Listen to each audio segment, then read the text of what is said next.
Welcome to Brown's Rod and Custom, your home for street rods, muscle cars, and Volkswagen content. This is my dad, Big Ron. He's our body man and fabricator. This is my beautiful wife, Megan, our editor-in-chief and supporter. And this is me, Adam, the designer and mechanic for our projects. If you find our videos helpful, like and subscribe for more content. Good evening, ladies and gentlemen. Welcome back to Brown's Rod and Custom. I went through absolute hell with this car trying to get it to run right. I had a very weird problem that some of you might actually run into, and I wanted to go over it and kind of explain what my symptoms were, what I did, and how we ended up fixing it. So, kind of do that. So what the problem was, we put the gas tank in the car, fired it up, fired right up, idled good, seemed fine. Ran for like 15-20 minutes. I mean, just ran good, no issues. Timing was right. Had all my my idle was right. I was at 900. I was right between 900 and 1,000, somewhere in there. 950 to 1,000. And I had what I believe my air fuel mixture screw set right. And I said, let's go for a ride. First ride, let's do it, right? It seems like it's doing all right, let's go. Yeah. So, I went to take it for a ride. I made it about 50 feet. So basically put it in first, let off the clutch, gave it gas, right? Standard driving a stick. And huge flat spot in the power band. Just completely fell on its face, almost unrecoverable. And when it finally, and because you're trying to give it more gas to get it to do something, right? And it just bogged down and would not. I mean, it was like we completely either flooded it or ran out of gas. I mean, that's where we were at. And something was very wrong. And so I turned around, came back. Now when it finally does get moving and you gain RPM, okay, what it would do is it would take off like a bat, and you shift, and then it's kind of stumbles a little bit, and then you know, not great. Brought it back, looked at it, played with it again, advanced the timing a little bit, just a tick. Seemed to run a little better, sounded better anyway. Now we didn't have any smoke, didn't have any, nothing, no signs of running rich or lean or any of those. So I took the accelerator pump linkage and I took it from about half that screw to about 3/4, okay, to give it a little more squirt. Trying to, if we're running out of gas, maybe I can just give it more gas and it'll help. That did help a little. Still had a huge stumble, but it was way better. So after continuing to screw with this and screw with this and screw with this, I started watching videos. Saw that NGK plugs might be a thing. So I said, I don't even know what plugs I put in it. It was so long ago. What did I do? So I pulled the plugs, NGKs. Went to O'Reilly's this morning to pick up Bosch plugs. They didn't have them. Can't get them. I said, okay. So what? So I looked up J-Bugs. What plug for a 1600 dual port?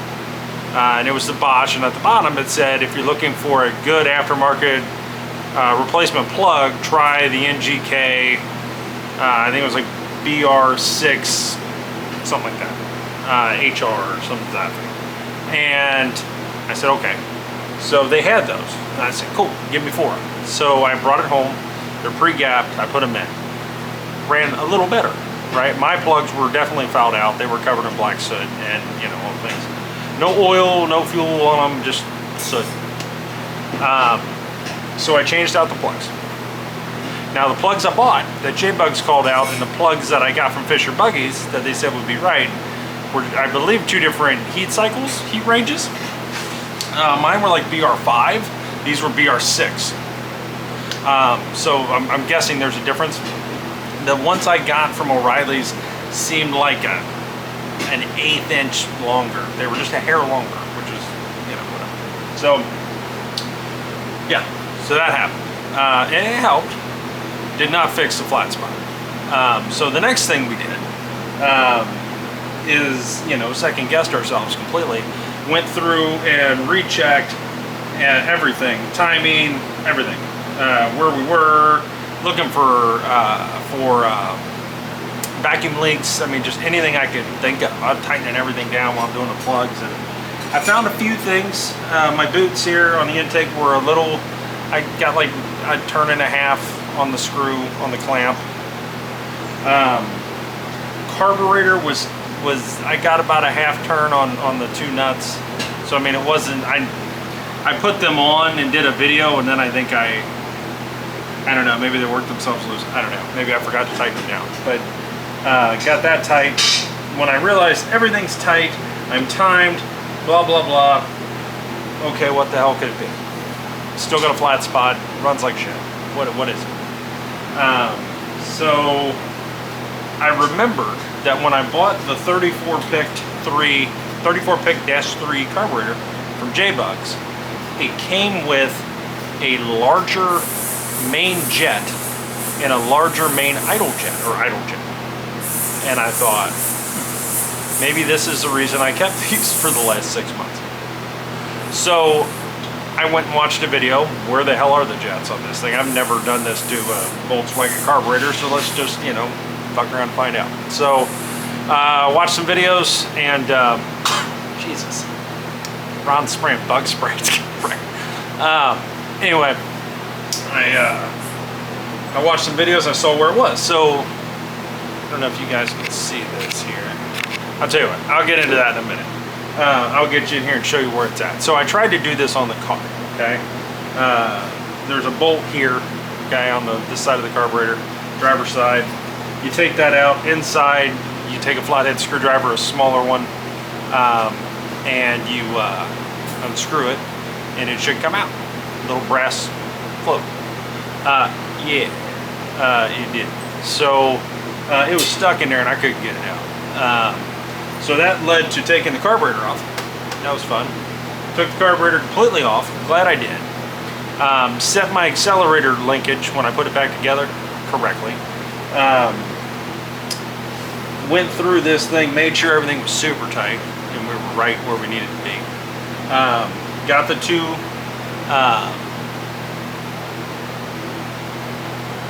jets swapped out and put it all back together. Boom, fired it up, ran like shit because I'm an idiot. So what happened is I had the idle mixture screw all the way closed. So I had started to screw it in to then back it out.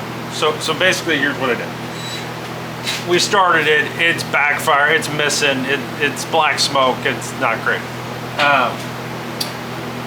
Realize what I did. You have two screws, okay? One controls your idle, the other controls your air-fuel mixture. The air-fuel mixture screw was completely closed.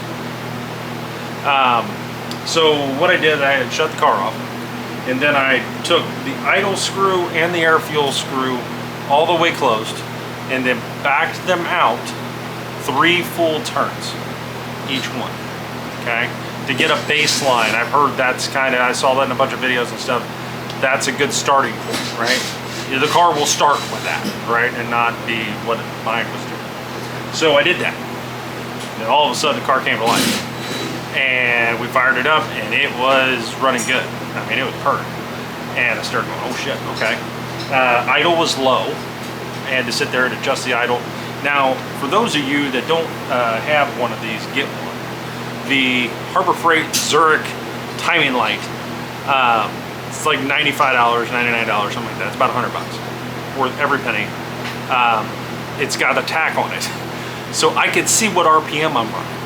So I could actually dial this thing in a little bit instead of just randomly guessing with the ear of someone who doesn't know Volkswagens. So I know motors, and I can understand when idle's going up and down and when things are doing weird shit. But being able to tell you what RPM the Volkswagen's at, you know, I can tell you what range we're in, right? So adjusted my idle up, that one really good. Brought it right up. I'm sitting right at between 950 and 1,000 on the idle.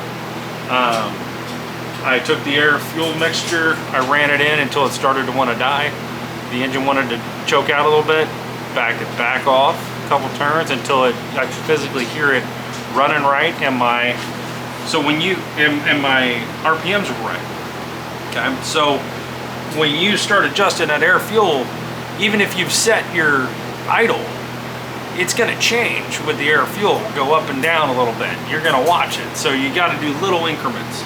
Okay, and it sounded great. We're sitting there, the idle's great, it's not missing anymore, everything is money. And when we had the flat spot, okay, I could take this and just barely touch right here my throttle cable, the end of it, that metal end on the throttle cable, and just barely pull the linkage down. And as I did that, it would want to die. It basically simulated me in the car trying to give it gas and it dying, right? So when I did this time, it was normal as a normal car, revved right up. And I went, okay, well, we got to be close. And so checked my timing again, just to make sure I wasn't doing anything stupid, and locked everything down, took it for a ride. Ran pretty good. I do think I'm running just a tick rich, so I've got to adjust that tomorrow, but the flat spot is gone. So to go over what I actually have, I have a 1600 Volkswagen 1600 dual port engine, okay, stock, okay. I have, to my knowledge, it's stock. I have a 009 electronic distributor, okay, the Chinese 009 that gives everybody a flat spot. Yeah, I got it. So didn't know that at the time. I just thought it was like an electronic distributor, and you know, here we are. Stock intake manifold, single carburetor. It's a I bought a brand new J-Bugs 34-pick-3. Works great. Came with those jets, thank God.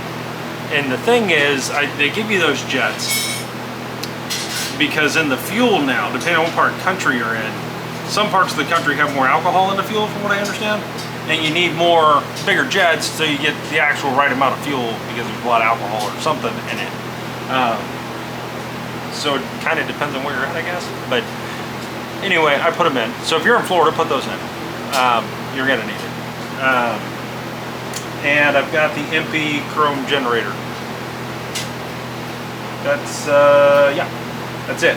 I got a chrome air cleaner, I got a stock coil, and stock pulley. You know, that's it. And I got the fuel pump, stock fuel pump, mechanical fuel pump for the alternator with the right size rod. That's my setup. Transmission's out of a 76 Super Beetle. Works great. So that's what we have, and that's what happened, and that's how we fixed it. It took 2 days to figure it all out, but we fixed it. So, you know, we're learning. If we ever have to do this again on another Volkswagen, I know what to do. Right out of the gate, I know exactly what to do. So yeah, I thought that might be useful for some of you guys. This is to fix the stumble that I 100% believe is the 009 distributor not having the vacuum advance. And so if you have a 009 distributor and you have a 34-pick-3 carb and you have a huge flat spot in your power band, swap the jets out to bigger jets, the main jet and the idle jet. Worked great.